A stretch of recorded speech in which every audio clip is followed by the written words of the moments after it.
Part 2 of the Latino civil rights movement. Now I'm going to go through more modern stuff from the 70s on until about the current day. So, throughout the 1970s, progressive organizations based in Mexican, Filipino, Arab, and other immigrant communities began organizing documented and undocumented workers. Together, they worked for legalization and union rights and against immigration and nationalization service raids and immigration law enforcement brutality.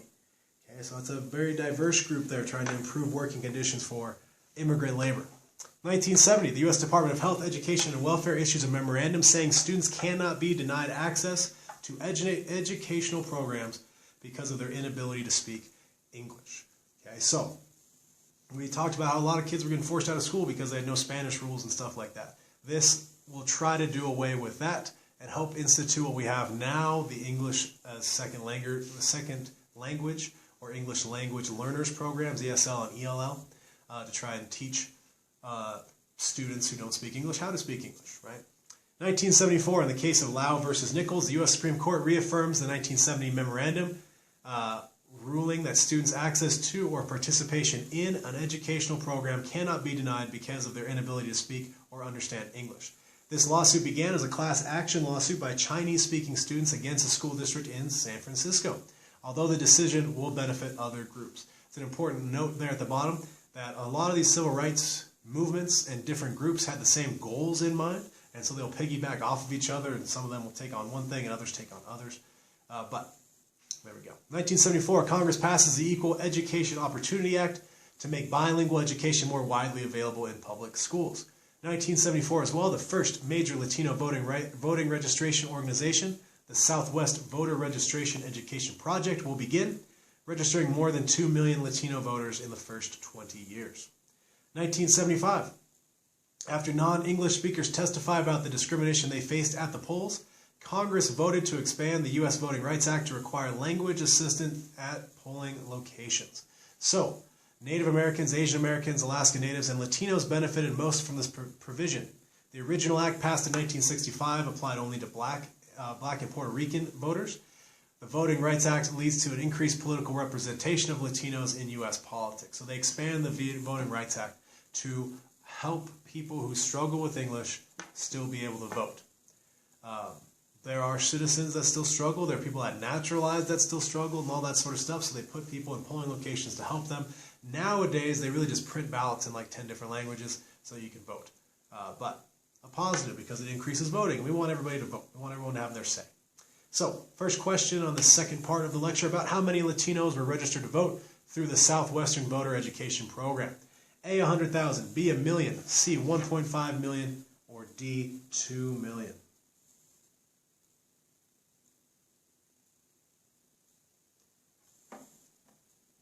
All right, into the 1980s. 1985, national religious organizations provide support for the first national consultation on immigrant rights. Immediately, the group calls for a national day of action for justice for immigrants and refugees, to call attention to issues and to dramatize the positive role of immigrants in shaping U.S. society. More than 20 cities will participate in the event. In 1986, in November 6, Congress approved the Immigration Reform and Control Act, the IRCA, which will be one of the last really big immigration reform packages that we pass. And that's 34 years ago. So, this provides legalization for certain undocumented workers, including agricultural workers. So it's going to give, what did we call that? Amnesty. It's going to give amnesty to about 3 million people who had entered the country illegally. It will help them become citizens. That usually is the big stumbling block now when we talk about immigration reform. From the standpoint of immigration rights groups, okay, they want an amnesty in the next immigration reform package. Democrats will provide some lip service to that, but aren't really super behind it, and a lot of Republicans aren't super behind it, which is where we get into a sticking point. The act also sets employer sanctions in place, making it illegal for employers to hire undocumented workers. That piece has not been super well enforced and has a lot of loopholes in it. 1988, President Ronald Reagan appoints Dr. Lauro Gavazos as Secretary of Education, which is the first Latino appointed to a presidential cabinet. 1989, Miami's Ileana Rose Latinin, a Cuban-American, becomes the first Latino woman elected to the U.S. House of Representatives. 1990, the California Delegation Against Hate Violence documents the increase in human rights abuses by Immigration and Naturalization Service agents and private citizens against the migrants in the San Diego-Tijuana border area. 1992, the LAPD cracks down on Latino immigrants during the Los Angeles Rebellion after the not guilty verdict in the Rodney King police brutality case. So we'll get to Rodney King when we get to the last unit of the year for our regular U.S. We've already talked about Rodney King for AP, but just a quick review. Rodney King was a black guy driving his car, gets pulled over, and on camera gets beaten by 6 or 7 police officers when he was very clearly not resisting arrest. Didn't help the racial dynamics of the thing that Rodney King was black and all of the police officers were white. This goes to court, right? Rodney King alleged police brutality. It goes to court. The video gets shown. Everybody in the country sees the video, but the jury still finds the officers not guilty, which will lead to a huge riot in Los Angeles, which afterwards the LAPD decides to use to crack down on different immigrant groups as well. Great video on this called LA 92 if you want to watch it. It's on Netflix. 1994 and 1995, the fight over California's Prop 187 brings the debate over immigration to the national press. Voters approved Prop 187, which prevented undocumented immigrants from obtaining public services like education and healthcare. 1996, Illegal Immigration Reform and Immigrant Responsibility Act is passed under the Clinton administration. In basic terms, that law made it easier to deport people and harder to make people undeportable. 1997, a U.S. District Court judge overturns Prop 187, ruling it unconstitutional. Okay.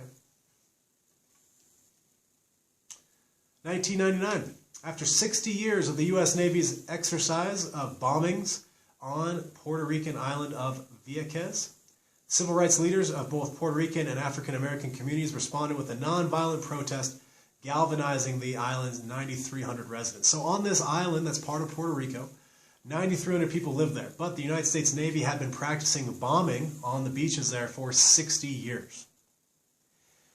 This all reaches a trigger point when the accidental death of a Puerto Rican naval base employee during live ammunition exercises. Puerto Ricans unite in outrage protesting the proximity of the exercises to civilians, that they're too close to where people are, years of environmental destruction, and the resulting health problems of testing bombs in an area where 9,000 people live. The Navy failed to honor historical agreements to treat the island and its people respectfully. The protests will culminate in lawsuits and the arrest of more than 180 protesters, with some serving unnecessarily harsh sentences. The Navy finally promises to stop bombing 4 years later in 2003. 1999, the Immigration Law Enforcement Monitoring Project coordinates nationwide activities on the Dia de los Muertos, or the Day of the Dead. Public displays of crosses representing those who died trying to cross the border capture public and media attention. So as we see in the 90s, late 80s, going into the 90s, we see Latino rights organizations becoming much more prominent and much more in your face in their protest movements. So, next question. For how many years did the U.S. conduct bombing tests on Puerto Rico? 20, 40, 60, or 80?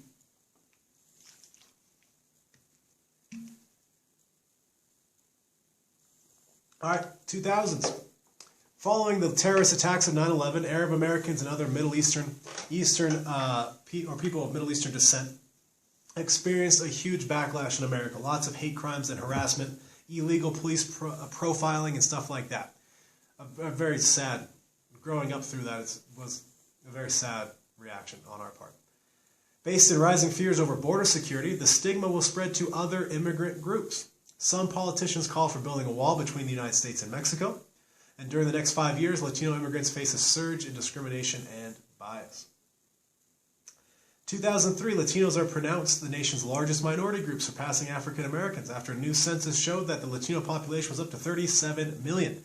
The number is expected to triple by the year 2050. By the year 2050, America will be a majority-minority country, meaning that white people will not be the majority anymore.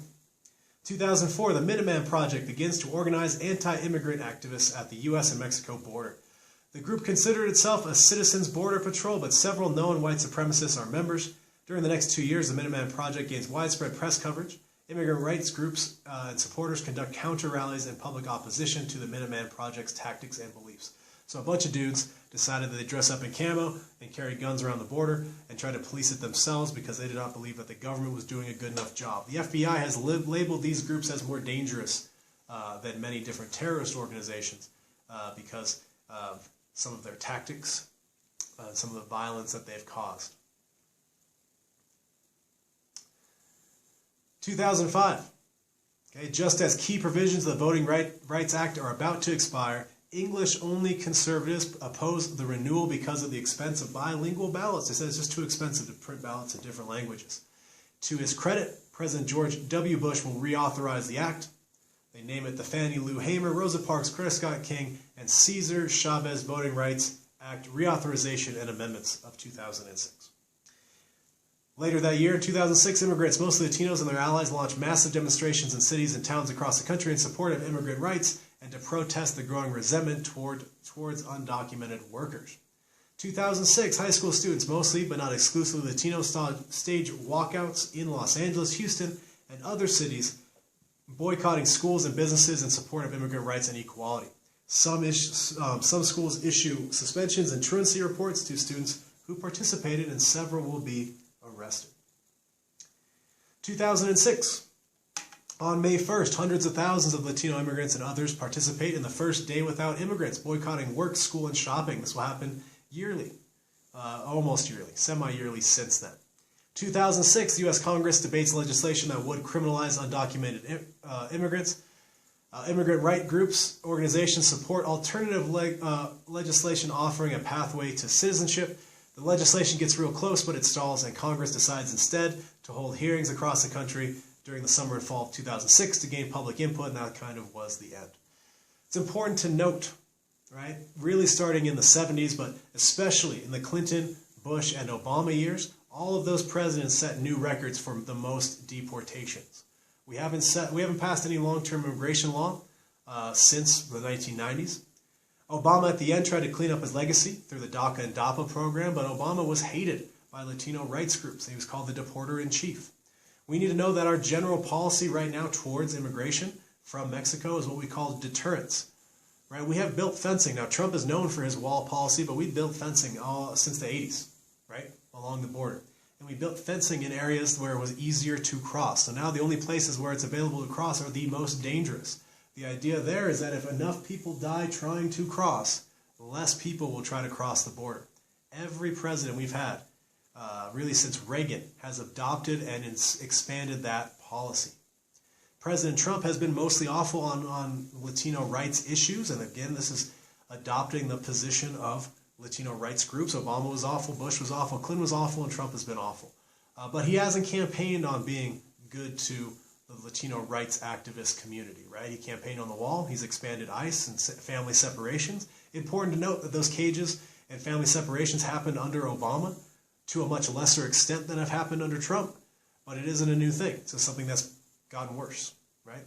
And inhumane, right? We used to have some standards on how quickly we had to do court procedures and stuff like that, and a lot of that's gone by the wayside, which is just bad for these families, bad for these kids in general. So it's kind of where we are on Latino rights at this point.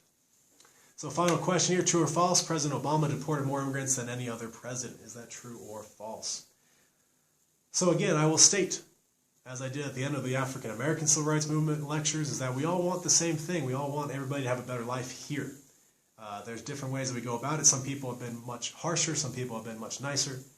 But I think in the end, we can eventually come to some sort of agreement that we all are valuable people and that we all should have better lives.